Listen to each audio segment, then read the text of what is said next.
ಎಲ್ರಿಗೂ ನಮಸ್ಕಾರ. ಕರ್ನಾಟಕ ಪಾಠಶಾಲೆ ಯೂಟ್ಯೂಬ್ ಚಾನಲ್ಗೆ ಸ್ವಾಗತ. ಫಸ್ಟ್ ಟೈಮ್ ಯಾರಾದರೂ ನಮ್ಮ ಚಾನಲ್ ನೋಡ್ತಾ ಇದ್ರೆ ದಯವಿಟ್ಟು ಸಬ್ಸ್ಕ್ರೈಬ್ ಮಾಡ್ಕೊಳ್ಳಿ. ಹಾಗೆ ಪಕ್ಕದಲ್ಲಿರುವಂಥ ಬೆಲ್ ಐಕನ್ ಕ್ಲಿಕ್ ಮಾಡೋದನ್ನು ಯಾವುದೇ ಕಾರಣಕ್ಕೂ ಮರಿಬೇಡಿ. ಯಾಕಂದರೆ ಬೆಲ್ ಐಕನ್ ಕ್ಲಿಕ್ ಮಾಡೋದ್ರಿಂದ ನಾವು ಹಾಕುವಂಥ ವಿಡಿಯೋಗಳು ನಮಗೆ ಮೊದಲು ನೋಟಿಫಿಕೇಷನ್ ಆಗಿ ಬರ್ತವೆ. ಓಕೆ, ಸೊ ಬನ್ನಿ ಡೈರೆಕ್ಟಾಗಿ ವಿಡಿಯೋನ ಶುರು ಮಾಡೋಣ. ಈ ಒಂದು ಶಿಕ್ಷಕರ ನೇಮಕಾತಿಯನ್ನು ನೋಟಿಫಿಕೇಷನ್ ಆಗಿದೆ. ಆ ಒಂದು ನೋಟಿಫಿಕೇಷನ್ ಅಪ್ಲಿಕೇಶನ್ನು ಇವತ್ತು ಸ್ಟಾರ್ಟ್ ಆಗಿದೆ. ಆಯಿತಾ, ಇವತ್ತಂದರೆ ಮಧ್ಯರಾತ್ರಿ 2 ಗಂಟೆ ನಂತರ ಸ್ಟಾರ್ಟ್ ಆಗಿರುವಂಥದ್ದು.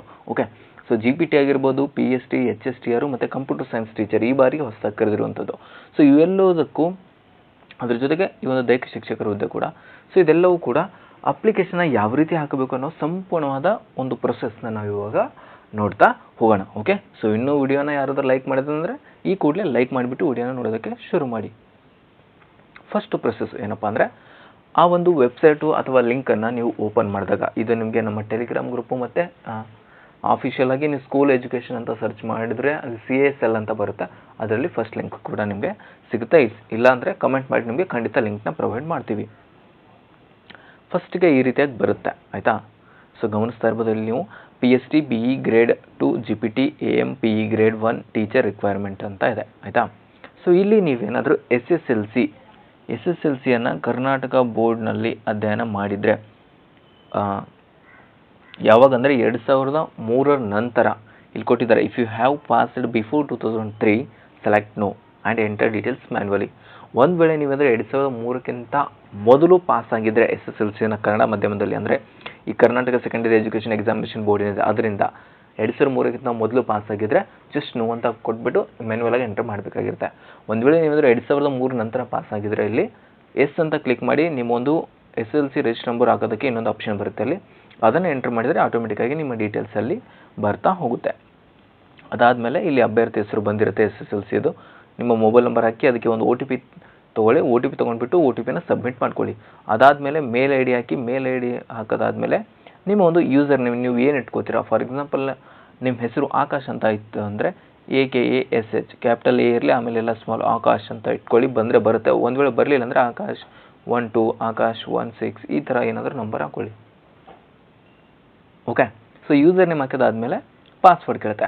ಓಕೆ, ಸೊ ಯಾವುದಾದ್ರೂ ಒಂದು ಸ್ಟ್ರಾಂಗ್ ಆಗಿರೋ ಪಾಸ್ವರ್ಡ್ನ ನೀವು ಸೆಟ್ ಮಾಡ್ಕೋಬೇಕಾಗಿರುತ್ತೆ. ಯಾಕಂದರೆ ಕಂಪ್ಲೀಟಾಗಿ ಈ ಪ್ರೊಸೆಸ್ ಟೀಚರ್ ರಿಕ್ವೈರ್ಮೆಂಟ್ ಎಕ್ಸಾಮ್ ಆಗಿ ನಿಮ್ಮದು ಡಾಕ್ಯುಮೆಂಟ್ ವೆರಿಫಿಕೇಷನ್ ಆಗಿ ನೀವು ಸೆಲೆಕ್ಷನ್ ಆಗಿ ಆರ್ಡರ್ ಕಾಪಿ ಬರೋವರೆಗೂ ಕೂಡ ಇದು ಸೇಫ್ ಆಗಿರಬೇಕಾಗಿರುತ್ತೆ ಇದೊಂದು. ಹಾಗಾಗಿ ದಯವಿಟ್ಟು ಒಂದು ಸ್ಟ್ರಾಂಗ್ ಆಗಿರೋ ಪಾಸ್ವರ್ಡ್ನ ನೀವು ಸೆಟ್ನ ಮಾಡ್ಕೊಳ್ಳಿ. ಓಕೆ, ಸೊ ಇದಿಷ್ಟು ಆಗಿರುತ್ತೆ. ಇದಾದಮೇಲೆ ನೆಕ್ಸ್ಟ್ ಏನು ಪ್ರೊಸೆಸ್ ಬರುತ್ತೆ ಅಂದರೆ, ಈ ರೀತಿಯಾಗಿ ನಿಮಗೆ ಒಂದು ವೆಬ್ಸೈಟ್ ಓಪನ್ ಆಗುತ್ತೆ ನಿಮ್ಮ ಒಂದು ರಿಜಿಸ್ಟ್ರೇಷನ್ ಕಂಪ್ಲೀಟ್ ಆದಮೇಲೆ. ಓಕೆ, ಸೊ ಕಂಪ್ಲೀಟ್ ಆದಮೇಲೆ ನಿಮಗೊಂದು ಅಪ್ಲಿಕೇಶನ್ ನಂಬರ್ ಬಂದಿರುತ್ತೆ. ಅದ್ರ ಮುಖಾಂತರ ಲಾಗಿನ್ ಆಗಿರ್ತಾರೆ. ಅಪ್ಲಿಕೇಶನ್ ನಂಬರ್ ಇಲ್ಲಿ ಇರುತ್ತೆ, ಜೊತೆಗೆ ನಿಮ್ಮ ನೇಮ್ ಕೂಡ ಇಲ್ಲಿ ಕಾಣ್ತಾ ಇರುತ್ತೆ. ಓಕೆ, ಸೊ ಇದಕ್ಕೆ ಇಲ್ಲಿ ಎಷ್ಟು ಸ್ಟೆಪ್ಸ್ಗಳಿದೆ ಅಂದರೆ ಸುಮಾರು ಒಂದು 7 ರಿಂದ 8 ಸ್ಟೆಪ್ಸ್ಗಳಿದೆ. ಅದನ್ನು ನಾನಿವಾಗ ಸಂಪೂರ್ಣವಾಗಿ ಎಕ್ಸ್ಪ್ಲೇನ್ ಮಾಡ್ತಾ ಹೋಗ್ತೀನಿ. ಮೊದಲನೇದಾಗಿ ನಿಮ್ಮ ಒಂದು ಕ್ಯಾಂಡಿಡೇಟ್ ನೇಮು ಆಟೋಮೆಟಿಕ್ಕಾಗಿ ಬಂದಿರುತ್ತೆ. ಓಕೆ, ಇಲ್ಲಿ ಜನರನ್ನ ಸೆಲೆಕ್ಟ್ ಮಾಡ್ಕೊಳ್ಳಿ, ಮೇಲ್ ಆ ಫಿಮೇಲ್ ಅಂತ. ಅದಾದಮೇಲೆ ನಿಮ್ಮ ಫಾದರ್ ನೇಮು ಮತ್ತು ನಿಮ್ಮ ಮದರ್ ನೇಮ್ ಎಂಟ್ರ್ ಮಾಡಬೇಕಾಗಿರುತ್ತೆ. ಮತ್ತು ಡೇಟ್ ಆಫ್ ಬರ್ತ್ SSLCಯಲ್ಲಿ ಏನಿದೆ ಅದನ್ನು ಎಂಟ್ರ್ ಮಾಡಿ. ಅದಾದಮೇಲೆ ನಿಮ್ಮ ರಿಲಿಜನ್ನ ನೀವು ಎಂಟ್ರ್ ಮಾಡಬೇಕಾಗಿರುತ್ತೆ. ಓಕೆ, ರಿಲಿಜನ್ ಯಾವುದಿರುತ್ತೆ ಅದನ್ನು ಎಂಟ್ರ್ ಮಾಡಿ. ಅದಾದಮೇಲೆ ನೀವು ಮ್ಯಾರಿಡಾ ಅನ್ಮ್ಯಾರಿಡ್ ಅಂತ ಸೆಲೆಕ್ಟ್ ಮಾಡ್ಕೊಳ್ಳಿ. ಮ್ಯಾರಿಡ್ ಆಗಿದ್ದರೆ ಮ್ಯಾರಿಡ್ ಅಂತ ಕ್ಲಿಕ್ ಮಾಡಿದಾಗ ಇನ್ನೊಂದು ಆಪ್ಷನ್ ಬರುತ್ತೆ ಸ್ಪೌಸ್ ನೇಮ್ ಅಂತ, ಅದನ್ನು ನೀವು ಎಂಟ್ರ್ ಮಾಡಬೇಕಾಗಿರುತ್ತೆ. ಓಕೆ, ನೆಕ್ಸ್ಟು ಓಕೆ ಇಲ್ಲಿದೆ ನೋಡಿ ಪಕ್ಕದಲ್ಲ, ಅದೇ ನೀವೇನಾದರೂ ಮ್ಯಾರಿಡ್ ಅಂತ ಕ್ಲಿಕ್ ಮಾಡಿದ್ರೆ ಇಲ್ಲಿ ಎಂಟ್ರ್ ಮಾಡಬೇಕಾಗಿರುತ್ತೆ. ಅದಾದಮೇಲೆ ನಿಮ್ಮ ಆಧಾರ ಸಂಖ್ಯೆ, ಓಕೆ ಕೆಳಗಡೆ ಕಾಣ್ತಿರೋಂಥ ಲಾಸ್ಟ್ ಆಪ್ಷನು ಆಧಾರ್ ಕಾರ್ಡ್ ನಂಬರ್ನ ಎಂಟ್ರ್ ಮಾಡ್ಕೊಳ್ಳಿ. ಅದಾದಮೇಲೆ ಆಧಾರ್ ಕಾರ್ಡ್ ಬಿಟ್ಟರೆ ಬೇರೆ ಏನಾದರೂ ನೀವು ಎಂಟ್ರ್ ಮಾಡಿದರೆ ಡ್ರೈವಿಂಗ್ ಲೈಸೆನ್ಸು ಅಥವಾ ಬೇರೆ ಏನಾದರೂ ಇದ್ದರೆ ಅದೊಂದು ನಿಮ್ಮ ID ಪ್ರೂಫ್ ಆಗಿ ಇಲ್ಲಿ ಅಪ್ಲೋಡ್ ಮಾಡಬೇಕಾಗಿರುತ್ತೆ. ಅದರೊಂದು ಸ್ಕ್ಯಾನ್ಡ್ ಕಾಪಿನ ಇಲ್ಲಿ ಅಪ್ಲೋಡ್ ಮಾಡಬೇಕಾಗಿರುತ್ತೆ. ಓಕೆ, ಸೊ ಇದಾದಮೇಲೆ ನೆಕ್ಸ್ಟ್ ಪ್ರೊಸೆಸ್ಸು ಓಕೆ ನಿಮ್ಮ ಅಡ್ರೆಸ್ ಆಗಿರುತ್ತೆ. Permanent address, door number, village, town ಅಥವಾ ಯಾವ ಸಿಟಿ, ಸ್ಟೇಟು ಇಲ್ಲೆಲ್ಲ ಸೆಲೆಕ್ಟ್ ಮಾಡಬೇಕಾಗಿರುತ್ತೆ. ಡಿಸ್ಟಿಕ್ಕು ಮತ್ತು ತಾಲೂಕು, ಪಿನ್ ಕೋಡ್ ಇದೆಲ್ಲ ಸೆಲೆಕ್ಟ್ ಮಾಡ್ಕೊಳ್ಳಿ. ಒಂದು ವೇಳೆ ನಿಮ್ಮದು ಕರೆಸ್ಪಾಂಡಿಂಗ್ ಅಡ್ರೆಸ್ಸು ಅಂದರೆ ಪರ್ಮನೆಂಟ್ ಅಡ್ರೆಸ್ಸು ಮತ್ತು ನಿಮ್ಮ ಪೋಸ್ಟಲ್ ಅಡ್ರೆಸ್ಸು ಎರಡೂ ಬೇರೆ ಬೇರೆ ಇದ್ದರೆ ಬೇರೆ ಬೇರೆನ ಎಂಟ್ರ್ ಮಾಡ್ಕೊಳ್ಳಿ. ಒಂದು ವೇಳೆ ಸೇಮ್ ಇದ್ದರೆ ಜಸ್ಟ್ ಇಲ್ಲಿ ಕಾಣ್ತಿರುವಂಥ ಎಸ್ ಆರ್ ನೋ ಅಂತ ಕಾಣ್ತಿದೆ ಗೊತ್ತಾ, ಇದರಲ್ಲಿ ಸೇಮ್ ಇದ್ದರೆ ಎಸ್ ಅಂತ ಕೊಡಿ. ಓಕೆ, ಸೊ ಇದಾದಮೇಲೆ ನೆಕ್ಸ್ಟ್ ಪ್ರೊಸೆಸ್ಸು ಆಯಿತಾ.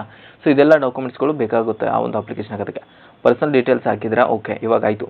ನೆಕ್ಸ್ಟು ನಿಮ್ಮ reservation, education, professional education, TET, post, photo, sign ಮತ್ತು ಡಿಕ್ಲರೇಷನ್ನು, ಪೇಮೆಂಟು, ಪ್ರಿಂಟು ಇಷ್ಟೆಲ್ಲ ಪ್ರೊಸೆಸ್ ಇರುತ್ತೆ. ಆಯಿತಾ. ಓಕೆ, ಸೊ ಎಲ್ಲ ಡಾಕ್ಯುಮೆಂಟ್ಸು ರೆಡಿ ಇಟ್ಕೊಂಡ್ಬಿಟ್ಟು ನೆಕ್ಸ್ಟು ಫಸ್ಟ್ ಪ್ರೊಸೆಸ್ ಏನಪ್ಪ ಅಂದರೆ ಮೀಸಲಾತಿ.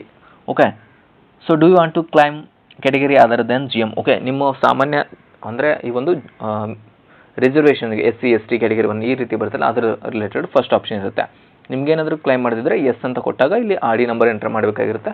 ಆಟೋಮೆಟಿಕ್ಕಾಗಿ ನಿಮ್ಮ ಡೀಟೇಲ್ಸಲ್ಲಿ ಬರ್ತಾ ಹೋಗುತ್ತೆ. ನಿಮ್ಮ ಕ್ಯಾಟಗರಿ ಯಾವ ಕಾಸ್ಟು, ಯಾವ ವರ್ಗ, ಓಕೆ, ಸಬ್ ಕಾಸ್ಟ್ ಎಲ್ಲ ಬರ್ತಾ ಹೋಗುತ್ತೆ. ಅದಾದಮೇಲೆ family income less than 8 lakhs ಇದ್ದರೆ for GM and 10 lakhs for SC ST ಅಂತ ಇದೆ. ಓಕೆ, ಸೊ ಇಲ್ಲಿ ನಿಮ್ಗೆ ಯಾವ್ದು ಬರುತ್ತೆ ಅದನ್ನು ಸೆಲೆಕ್ಟ್ ಮಾಡ್ಕೊಳ್ಳಿ ಆಯಿತಾ. ಇಲ್ಲಿ family income more than 8 lakh ಇದ್ದರೂ ಕೂಡ ಸೆಲೆಕ್ಟ್ ಮಾಡ್ಬೋದು. ನಿಮ್ಮದು ಫಾರ್ಮ್ H ಅಂತ ಬರುತ್ತೆ, ಅದನ್ನು ನೀವು ಅಲ್ಲಿ ಫಿಲಪ್ ಮಾಡಬೇಕಾಗಿರುತ್ತೆ. ಓಕೆ, ಸೊ ಫಿಲಪ್ ಮಾಡಿಬಿಟ್ಟು ಸಬ್ಮಿಟ್ ಅಂತ ಕೊಡಿ.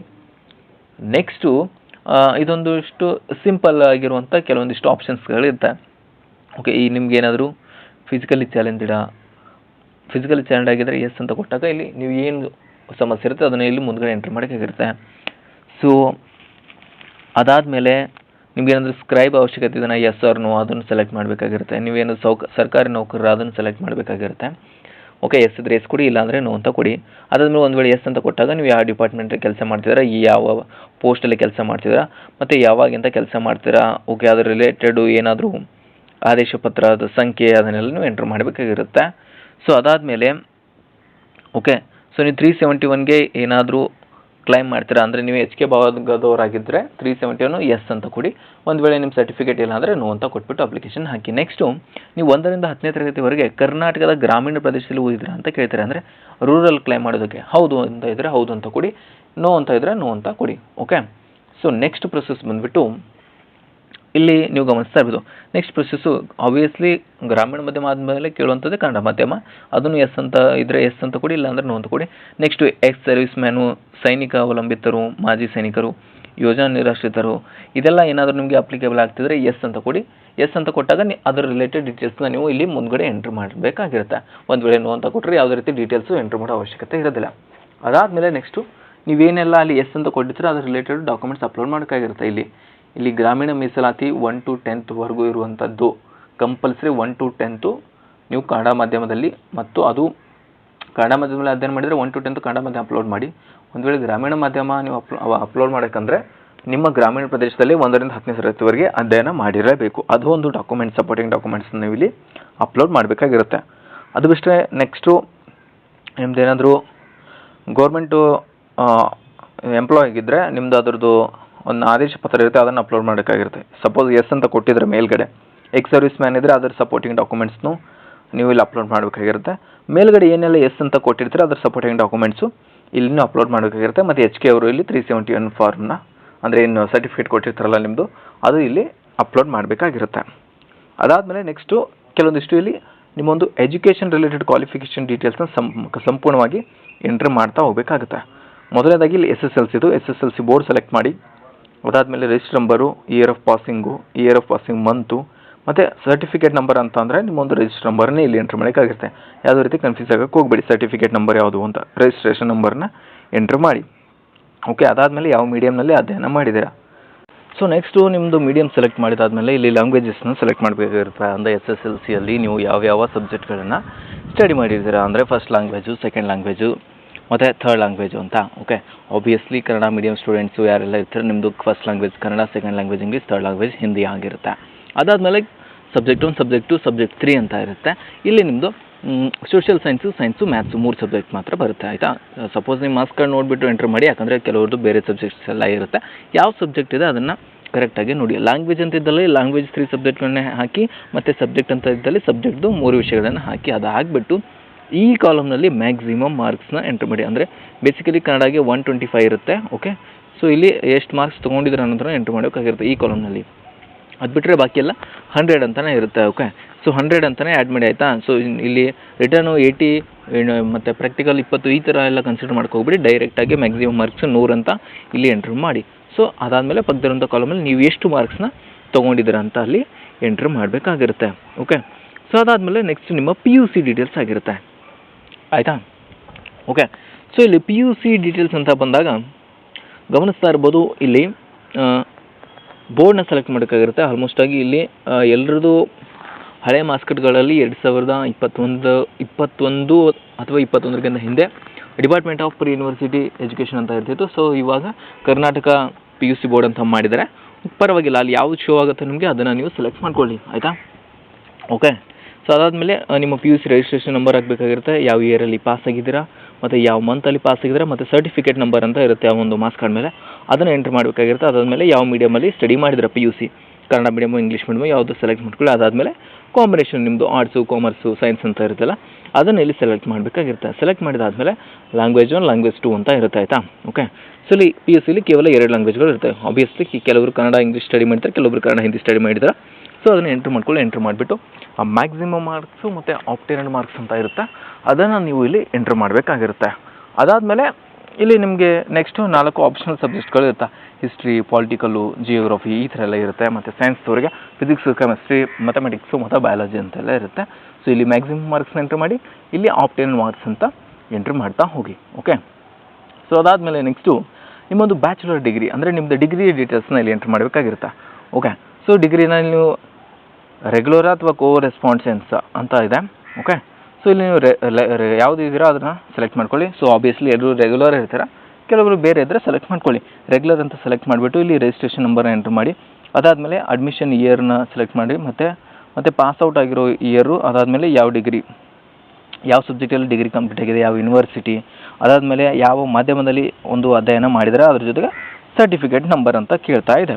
ಓಕೆ, ಇಲ್ಲಿ ಒಂದು ಸರ್ಟಿಫಿಕೇಟ್ ನಂಬರ್ನ ನೀವು ಎಂಟ್ರ್ ಮಾಡಬೇಕಾಗಿರುತ್ತೆ. ಅದಾದಮೇಲೆ ವ್ಯಾಸಂಗ ಮಾಡಿದ ಭಾಷೆಗಳು, ಓಕೆ, ಯಾವ್ಯಾವ ಲ್ಯಾಂಗ್ವೇಜನ್ನು ಸ್ಟಡಿ ಮಾಡಿದರೆ ಡಿಗ್ರಿಯಲ್ಲಿ, ಓಕೆ, ಅದನ್ನು ಎಂಟ್ರ್ ಮಾಡಬೇಕಾಗಿರುತ್ತೆ. ಅದಾದಮೇಲೆ ನೆಕ್ಸ್ಟು ಇಲ್ಲಿ optional subject, optional study date ಡಿಗ್ರಿಯಲ್ಲಿ ನೀವೇನಾದರೂ ಆಪ್ಷನಲ್ ಸ್ಟಡಿ ಮಾಡಿದರೆ, ಓಕೆ, ಆಪ್ಷನಲ್ ಸಬ್ಜೆಕ್ಟ್ನಲ್ಲಿ ಏನು ಸ್ಟಡಿ ಮಾಡಿದರೆ ಅವುಗಳದ್ದು ಇಲ್ಲಿ ಮಾರ್ಕ್ಸನ್ನು ಎಂಟ್ರ್ ಮಾಡೋಕ್ಕಾಗಿರುತ್ತೆ, ಆಯಿತಾ. First year maximum marks, first year obtain marks, ಆಯಿತಾ. ಒಂದು ಸಬ್ಜೆಕ್ಟ್ನ ಸೆಲೆಕ್ಟ್ ಮಾಡೋಕ್ಕಾಗಿರುತ್ತೆ ನೀವು ಇಲ್ಲಿ. ಓಕೆ, ಇಲ್ಲಿ ಒಂದು ಸಬ್ಜೆಕ್ಟ್ನ ಸೆಲೆಕ್ಟ್ ಮಾಡಿ, ಫಸ್ಟ್ ಒಂದು ಸಬ್ಜೆಕ್ಟ್ ಅದರದ್ದು ಫಸ್ಟ್ ಇಯರು ಮತ್ತು ಸೆಕೆಂಡ್ ಇಯರು ಮತ್ತು ಥರ್ಡ್ ಇಯರು ಮ್ಯಾಕ್ಸಿಮಮ್ ಮಾರ್ಕ್ಸು ಮತ್ತು ನೀವು ತೊಗೊಂಡಿರೋ ಮಾರ್ಕ್ಸು ಈ ಕಂಪ್ಲೀಟಾಗಿ ಕಾಲಮ್ನಲ್ಲಿ ಎಂಟ್ರ್ ಮಾಡ್ತಾ ಹೋಗಬೇಕಾಗುತ್ತೆ. ಅದಾದಮೇಲೆ ನೆಕ್ಸ್ಟ್ ಕಾಲಮಲ್ಲಿ ಇನ್ನೊಂದು ಸಬ್ಜೆಕ್ಟು, ಓಕೆ, ಅದಾದಮೇಲೆ ಇನ್ನೊಂದು ಸಬ್ಜೆಕ್ಟು ಥರ್ಡ್ ಕಾಲಮು. ಓಕೆ, ಒಟ್ಟಾಗಿ 3 ವಿಷಯದು ಮ್ಯಾಕ್ಸಿಮಮ್ ಮಾರ್ಕ್ಸು ಮತ್ತು ಆಪ್ಟೇನೆಡ್ ಮಾರ್ಕ್ಸ್ ಅಂದರೆ ನೀವು ತೊಗೊಂಡಿರೋ ಮಾರ್ಕ್ಸ್ನ ಎಂಟ್ರ್ ಮಾಡಬೇಕಾಗಿರುತ್ತೆ. ಈ NEP ಬ್ಯಾಚ್ ಅವರಿಗೆ 2 ಸಬ್ಜೆಕ್ಟ್ಗಳು ಇರುತ್ತೆ. ಸೊ ಅದ್ರ ಬಗ್ಗೆ ಕ್ಲಾರಿಫಿಕೇಷನ್ ನಾನು ನೆಕ್ಸ್ಟ್ ವಿಡಿಯೋದಲ್ಲಿ ಕೊಡ್ತಾ ಹೋಗ್ತೀನಿ. ಓಕೆ, ಅದಾದಮೇಲೆ ನೆಕ್ಸ್ಟ್ ಡಿಗ್ರಿ ಡೀಟೇಲ್ಸ್ ಎಂಟ್ರ್ ಮಾಡಿದಾದಮೇಲೆ BE-BTech. ಓಕೆ, ಸೊ BE-BTech ಅವರಾಗಿದ್ದರೆ ಇಲ್ಲಿ ನೀವು ನಿಮ್ಮ ಡೀಟೇಲ್ಸ್ನ ನೀವು ಎಂಟ್ರ್ ಮಾಡಬೇಕಾಗಿರುತ್ತೆ. ಸೊ ನೀವೊಂದು ವೇಳೆ ನಿಮ್ಮ BE-BTech ಅಲ್ಲ ಅಂದರೆ ನಿಮಗೆ ಇದು ಅಪ್ಲೈ ಆಗಲ್ಲ, ಇದನ್ನು ಸ್ಕಿಪ್ ಮಾಡ್ಬೋದು ನೀವು. ಅದಾದಮೇಲೆ BCA ಮತ್ತು BSc ಕಂಪ್ಯೂಟರ್ ಸೈನ್ಸ್ ಅವ್ರು ಬರುತ್ತೆ. ಓಕೆ, ಸೊ ನೀವೇನಾದರೂ BSc ಕಂಪ್ಯೂಟರ್ ಸೈನ್ಸ್ ಅವರಾಗಿದ್ದರೆ ಇಲ್ಲಿ ನೀವು ಇದನ್ನು ಡೀಟೇಲ್ಸ್ನ ಎಂಟ್ರ್ ಮಾಡ್ಬೋದಾಗಿರುತ್ತೆ. ಓಕೆ, ಸೊ ಅದೆಲ್ಲ ಆದಮೇಲೆ ನಿಮ್ಮದು PG ಏನಾದರೂ ಕಂಪ್ಲೀಟ್ ಆಗಿದ್ದರೆ, ಓಕೆ, ಸೊ PG ಕಂಪ್ಲೀಟ್ ಆಗಿದ್ದರೆ, ಓಕೆ, ಅದನ್ನು ಇಲ್ಲಿ SR ನೋ ಅಂತ ಸೆಲೆಕ್ಟ್ ಮಾಡ್ಕೊಳ್ಳಿ. ಅಥವಾ ನಿಮ್ಮದು ಡಿಪ್ಲೊಮೊ ಇನ್ನು PG ಮುಗಿದಿದ್ರೆ ಅದನ್ನು ಸೆಲೆಕ್ಟ್ ಮಾಡ್ಕೊಳ್ಳಿ. ಅಥವಾ ನಿಮ್ದೇನಾದರೂ ಕನ್ನಡ ಸರ್ಟಿಫಿಕೇಟು, ಆಯಿತಾ. ಇಲ್ಲಿ ಆಲ್ಮೋಸ್ಟ್ ಅಲ್ಲಿ ಕರೆದಿರೋದು ಇವರು ಕನ್ನಡ ಇಂಗ್ಲೀಷು ಟೀಚರ್ಸ್ಗೆ ಈ ಒಂದು ಕಾಲ್ ಫಾರ್ಮ್ನ ಮಾಡಿದರೆ, ಹಾಗಾಗಿ PG ಏನಾದರೂ ನಿಮ್ಮದು ಕಂಪ್ಲೀಟ್ ಆಗಿದರೆ ನೀವು ಇಲ್ಲಿ ಸೆಲೆಕ್ಟ್ ಮಾಡ್ಕೋಬೋದು. PG ಇನ್ ಇಂಗ್ಲೀಷ್, PG ಇನ್ ಕನ್ನಡ ಅಷ್ಟೇ ಕೇಳಿದರೆ, ಅಥವಾ ಅದ್ರ ಜೊತೆಗೆ ಸರ್ಟಿಫಿಕೇಟ್ ಇನ್ ಕನ್ನಡ ಕೋರ್ಸ್ ಕೇವಲ 3 ಆಪ್ಷನ್ ಕೇಳಿದರೆ ಅದನ್ನು ನೀವು ಯಾವುದು ಬರುತ್ತೆ ಅದನ್ನು ಸೆಲೆಕ್ಟ್ ಮಾಡ್ಕೊಳ್ಳಿ. ಓಕೆ, ಸೊ ಅದ್ರ ಜೊತೆಗೆ ಇನ್ನೊಂದು ತುಂಬ ಇಂಪಾರ್ಟೆಂಟ್ ಇನ್ಫಾರ್ಮೇಷನ್ ಏನಪ್ಪ ಅಂದರೆ, ಇದು ಅಫಿಷಿಯಲ್ ಆಗಿ ಅವ್ರ ಕಡೆಯಿಂದ ಬಂದಿರುವಂಥದ್ದು. ಸೈಬರ್ ಸೆಂಟರ್ಗಳು ಅಥವಾ ಪರ್ಸನಲ್ ಕಂಪ್ಯೂಟರ್ಗಳ ಮೂಲಕ ಮಾತ್ರ ಅರ್ಜಿ ಸಲ್ಲಿಸಲು ನಮ್ಮ ಸಲಹೆ. ಮೊಬೈಲ್ಗಳು ಸ್ಕ್ರೀನ್ ಸಣ್ಣದಾಗಿರೋದ್ರಿಂದ ದಾಖಲಾತಿಗಳು ಅಪ್ಲೋಡ್ ಸಮಯದಲ್ಲಿ ಸಮಸ್ಯೆ ಆಗ್ಬೋದು ಅಂತ ಅವರು ಹೇಳಿದ್ದಾರೆ. ಯಾಕೆಂದರೆ ನೀವು ಮೊಬೈಲಲ್ಲಿ ಏನಾದರೂ ಅಪ್ಲೋಡ್ ಮಾಡೋಕ್ಕೆ ಹೋದರೆ ಫೈಲ್ನ ಆಟೋಮೆಟಿಕ್ಕಾಗಿ ಸರ್ವರ್ ಬ್ಯಾಕ್ ಬಂದಿರುತ್ತೆ, ಅಥವಾ ಕಂಪ್ಲೀಟಾಗಿ ಸ್ಕ್ರೀನ್ ವೈಟ್ ಆಗಿಬಿಡುತ್ತೆ. ಈ ಥರ ಕಂಪ್ಲೀಟಾಗಿ ಸ್ಕ್ರೀನ್ ವೈಟ್ ಆಗುತ್ತೆ. ಸಮ್ಟೈಮ್ಸ್ ಸರ್ವರ್ ಎರರ್ 404 ಈ ಥರ ಎಲ್ಲ ಬರ್ತಾ ಹೋಗುತ್ತೆ. ಹಾಗಾಗಿ ಹತ್ತಿರದ ಸೈಬರ್ ಸೆಂಟರ್ ಅಥವಾ ಪರ್ಸನಲ್ ಲ್ಯಾಪ್ಟಾಪು ಕಂಪ್ಯೂಟರ್ಸ್ ಇದ್ದರೆ ಅದರಲ್ಲಿ ಅಪ್ಲೋಡ್ ಮಾಡಿ ಅಂತ ಅವರು ಹೇಳಿದ್ದಾರೆ. ಓಕೆ, ಸೊ ಸಂಪೂರ್ಣವಾಗಿ ಒಂದು ಅಪ್ಲಿಕೇಶನ್ ಹಾಕುವಂಥ ಮಾಹಿತಿಯನ್ನು ನಾನು ಹೇಳ್ಕೊಟ್ಟಿದ್ದೀನಿ. ಈ ಕುರಿತು ಇನ್ನೂ ಹೆಚ್ಚಿನ ಡೌಟ್ಸ್ ಏನಾದರೂ ಇದ್ದರೆ ಕಮೆಂಟ್ ಸೆಕ್ಷನ್ ಕಮೆಂಟ್ ಮಾಡಿ, ಖಂಡಿತ ರಿಪ್ಲೈ ಸಿಗುತ್ತೆ. ಮತ್ತು ನಮ್ಮ ಚಾನಲ್ನ ಸಬ್ಸ್ಕ್ರೈಬ್ ಮಾಡಿದ್ರೆ ಯಾವುದೇ ಕಾರಣಕ್ಕೂ ಮರುಡಿ, ಯಾಕಂದರೆ ಎಲ್ಲ ಅಪ್ಡೇಟ್ಸ್ಗಳು ನಮ್ಮ ಚಾನಲ್ ನಿಮಗೆ ಸಿಗ್ತಾ ಹೋಗ್ತವೆ. ಓಕೆ, ಸೊ ದಯವಿಟ್ಟು ಆ ಒಂದು ಕಾರಣಕ್ಕಾಗಿ ಚಾನಲ್ನ ಸಬ್ಸ್ಕ್ರೈಬ್ ಮಾಡಿಬಿಟ್ಟು ಪಕ್ಕದಲ್ಲಿರುವಂಥ ಬೆಲ್ ಐಕನ್ ಕ್ಲಿಕ್ ಮಾಡಿ, ಪಕ್ಕದಲ್ಲಿರುವಂಥ ನೋಟಿಫಿಕೇಷನ್ ಆಲ್ ಅಂತ ಸೆಟ್ ಮಾಡ್ಕೊಳ್ಳಿ. ಯಾಕಂದರೆ ನಾವು ಹಾಕುವಂಥ ಎಲ್ಲ ವಿಡಿಯೋಗಳು ನಿಮಗೆ ಮೊದಲು ನೋಟಿಫಿಕೇಷನ್ ಆಗಿ ಬರ್ತವೆ.